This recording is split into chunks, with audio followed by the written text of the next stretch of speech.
Merci de nous suivre et de vous abonner sur la chaîne des leaders Go 221. Dioum, vice-président Renefis.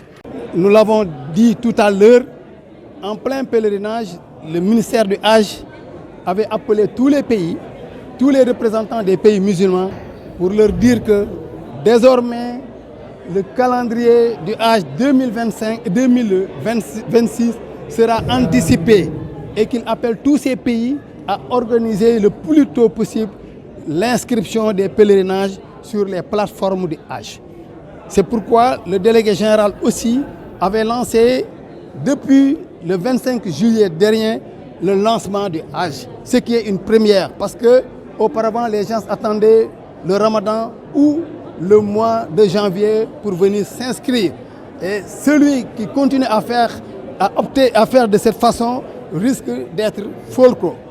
Alors le deuxième point est en réalité par rapport aux réformes qui est le point le plus important, c'est que l'Arabie Saoudite a demandé à nos autorités, donc à la délégation générale au pèlerinage, n'est-ce pas, à se prononcer par rapport aux nouvelles réformes qu'elle propose, à savoir autoriser les privés, que nous sommes les organisateurs privés, les autoriser désormais à opter pour ce qu'ils appellent le concept de Hajj direct, qui consiste pour chaque regroupement de privés ayant au moins un quota de 2000 pèlerins d'être totalement autonome, de pouvoir contracter avec nos partenaires saoudiens sans pour autant être dépendant, n'est-ce pas, de la délégation comme c'était le cas auparavant. Alors, à défaut de cela, nos autorités saoudiennes disent que désormais, si cette option de libéralisation totale n'est pas prise en compte, les privés seraient dans l'obligation de verser l'intégralité de leur quota dans celui, n'est-ce pas, de l'État ou dans celui de la délégation qui piloterait ainsi tout le processus et tout seul.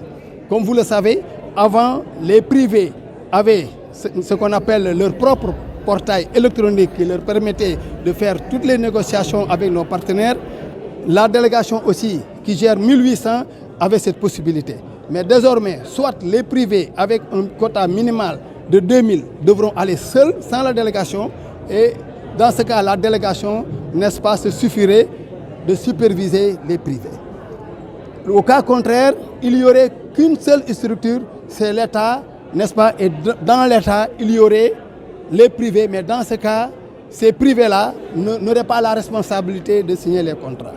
Voilà en résumé les nouvelles réformes apportées par l'Arabie Saoudite. Et c'est pour cela, nous les privés, ici présents, nous avons dit que notre option est, comme on appelle, le Hajj direct. Le Hajj direct, comme vous le savez, ce n'est rien d'autre que la privatisation que nous demandions depuis toujours. Voilà donc l'objet de la déclaration des privés par rapport à la demande des Saoudiens. Mais vous avez aussi interpellé l'État. Comment?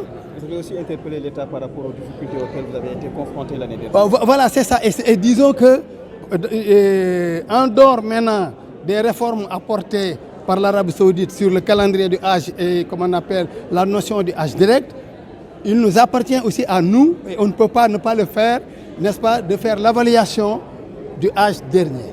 Alors là, c'est en quelques points. Le premier point, c'est, n'est-ce pas, nos fournisseurs de services, qu'on appelle providers. Ces fournisseurs de services, c'est particulièrement au niveau de Arafat et de Mina.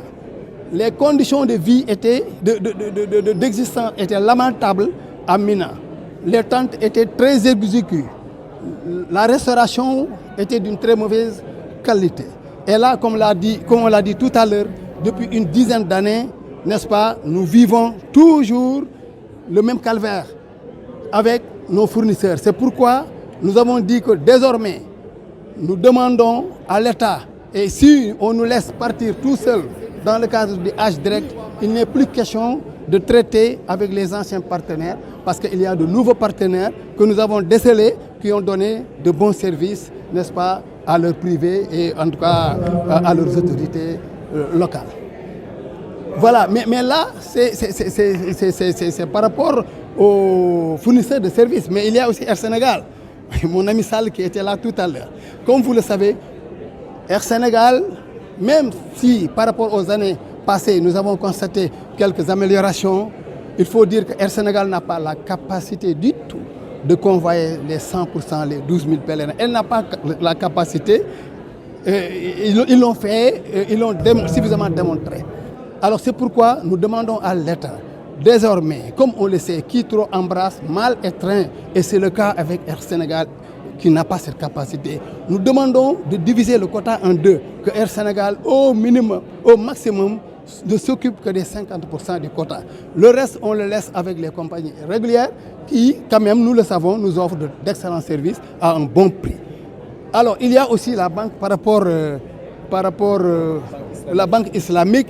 Nous demandons à la banque islamique, particulièrement dans le cadre du Hajj direct, n'est-ce pas, de venir à nos côtés, de nous accompagner. Parce que là, quand même, il y aura un financement important si nous devons aller tout seuls. Nous leur demandons particulièrement aussi de diminuer le taux du Hajj et le taux du Rial qui est très élevé. Oui. En Wolof, bon, assalamu alaikum.